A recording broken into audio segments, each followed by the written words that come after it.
Hello everyone, welcome to all of you. दोस्तों, जैसा कि आप सभी जानते हैं कि जैसे ही बिहार में 7वां चरण का शिक्षक बहाली होने वाली है, उसके लिए कुछ दिनों पहले नई नियमावली जारी की गई है। उसको लेकर के तरह तरह के कयास ये लगाए जा रहे हैं कि आखिर प्राथमिक विद्यालय में या माध्यमिक में या उच्च माध्यमिक विद्यालयों में आखिर पदों की संख्या, सीटों की संख्या कितनी रहने वाली है।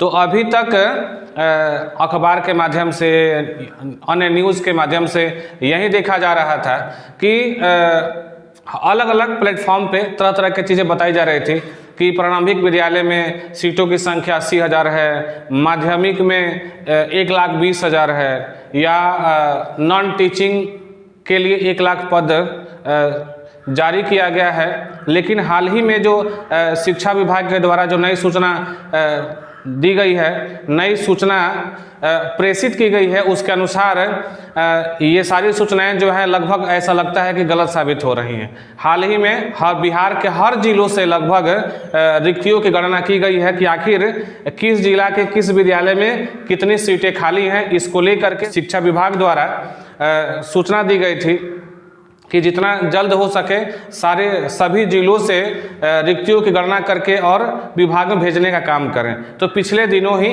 बिहार के लगभग सभी जिलों से पदों की जो संख्या है सारा सामने आ गया है। तो आज हम उन सारे पदों के बारे में जिक्र करेंगे कि आखिर प्रारंभिक विद्यालय में या माध्यमिक विद्यालय में या उच्च माध्यमिक विद्यालय में सीटों की संख्या कितनी जारी की गई है। एक्यूरेट एकदम, अब पहले ऐसा नहीं कि 80,000 इसमें, 1,20,000 इसमें और 1 लाख उसमें, ऐसा कुछ भी नहीं है। एक्यूरेट जो पदों की संख्या है, सीटों की संख्या है, इन सारी चीज़ों की गणना हम इस वीडियो में करने वाले हैं। आइए देखते हैं क्या लिखा हुआ है। बिहार में 1.79 लाख शिक्षक बहाल होंगे। क्या हुआ? 1,79,000 शिक्षक बहाल होंगे। ये एक्यूरेट डाटा है।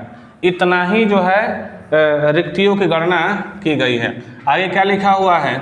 जिलों से आई रिक्तियां। क्या लिखा हुआ है? जिलों से आई रिक्तियां, यानी कि शिक्षा विभाग ने सभी जिलों से रिक्तियां मंगवाई हुई थी कि आखिर ऐसे अनुमान लगाने से नहीं चलेगा। जितनी रिक्तियां हैं एक्यूरेट वह भेजने का काम करें सारे जिले।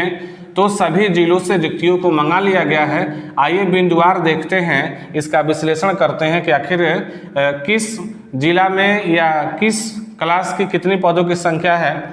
तो यहाँ लिखा हुआ है कक्षा और यहाँ रिक्त पद, यानी कि किस कक्षा में पदों की संख्या कितनी रिक्त है। यहाँ पर क्या लिखा हुआ है? 1 से 5वीं, यानी कि 1 से लेकर के 5वीं क्लास तक रिक्त पदों की संख्या है 87,282। क्या है भाई? 1 से लेकर के 5वीं क्लास तक रिक्त पदों की संख्या कितना है? 87,282 एक्यूरेट है, जिसको हम लोग पहले इसको बोल रहे थे कि 80,000 प्रारंभिक विद्यालय में सीट खाली है, रिक्तियां आने वाली हैं। ठीक है, एक्यूरेट हो गया है 87,282। 6वीं से 8वीं, 6वीं से लेकर के 8वीं तक, यानी कि जो ये 80,000 जो हम लोग अनुमान लगा रहे थे, यह पहली से 5वीं और 6वीं से 8वीं दोनों मिला करके हम लोग गणना कर रहे थे। लेकिन यहाँ पर क्या दिखाई दे रहा है? पहली से 5वीं तक 87,282 और 6वीं से लेकर के 8वीं तक 1,745। 6वीं से 8वीं तक कितना है भाई?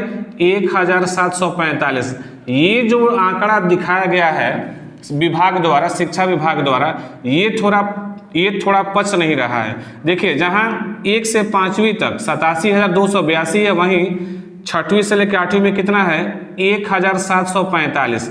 यानी कि यहाँ पर जो सीट है उसको हमको लगता है कि आंकड़ा जो है पूरी तरह से सामने नहीं रखा गया है। ठीक है, कि बताइए पूरे बिहार में 6वीं से लेकर के 8वीं तक सीट खाली है आपका मात्र 1,745। अब इससे क्या होगा कि जो लोग इसमें आएंगे, जो अभ्यर्थी 6वीं से 8वीं तक की परीक्षा पास करेंगे, बीपीएससी परीक्षा पास करेंगे, उन सभी को इसी के अंदर रहना होगा। तो इसका मतलब ये हुआ कि जब सीटों की संख्या कम होगी तो फिर इसमें मारामारी स्वाभाविक है कि जरूर होगा, भले आप परीक्षा पास किए, परीक्षा क्यों ना पास किए हों। ठीक है, आगे है 9वीं से लेकर 10वीं क्लास तक। 9वीं से 10वीं में सीटों की संख्या क्या रहने वाली है, देखिए यहाँ पर स्पष्ट लिखा हुआ 33,000। कितना है भाई, 33,000। 9वीं से लेकर के 10वीं में सीटों की संख्या क्या रहने वाली है, 33,000 रहने वाली है। ठीक है, 11वीं से 12वीं में सीटों की संख्या क्या रहने वाली है, तो 57,000। कितना रहने वाली है भाई, 57,000। ये एक्यूरेट अलग अलग क्लास की अलग अलग गणनाएं यहाँ पर की गई है।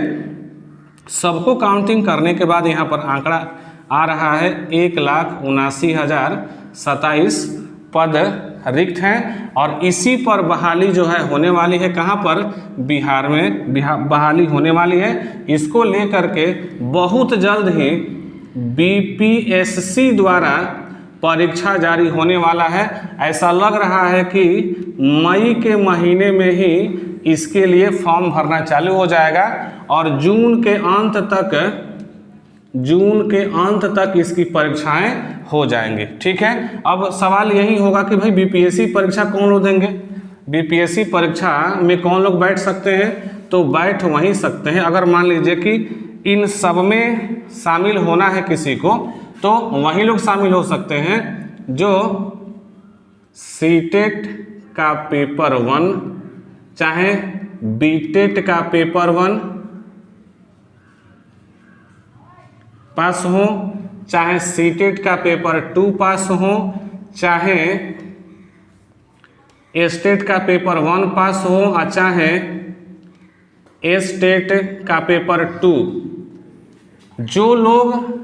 जो अभ्यर्थी इसको पास किए होंगे वही बीपीएससी परीक्षा जो होने वाली है, बीपीएससी एग्ज़ाम जो होने वाला है, इसमें शामिल हो सकते हैं और एग्ज़ाम को पास करने के साथ ही इस बहाली प्रक्रिया में शामिल हो सकते हैं। तो ये था कुछ विश्लेषण। अभी तक हम लोग केवल अनुमान लगा रहे थे कि आखिर प्रारंभिक विद्यालय में, चाहे माध्यमिक में, चाहे उच्च माध्यमिक में, चाहे नॉन टीचिंग में इतनी बहालियाँ आने वाली है। लेकिन जैसे ही जिलों से रिक्तियाँ सामने आई है वैसे ही सारा जो है जो कन्फ्यूजन था वो दूर हो गया है कि अब जो है इतनी सीटों पे बहाली होने वाली है। अब जो भी अभ्यर्थी हैं इसके लिए अब तैयार हो जाएं, परीक्षा के लिए तैयार हो जाएं, ताकि जैसे ही परीक्षा होगी, रिजल्ट आवेगा, वैसे ही जो रिक्तियाँ आपको सामने दी गई है इस पे बहाली चालू हो जाए।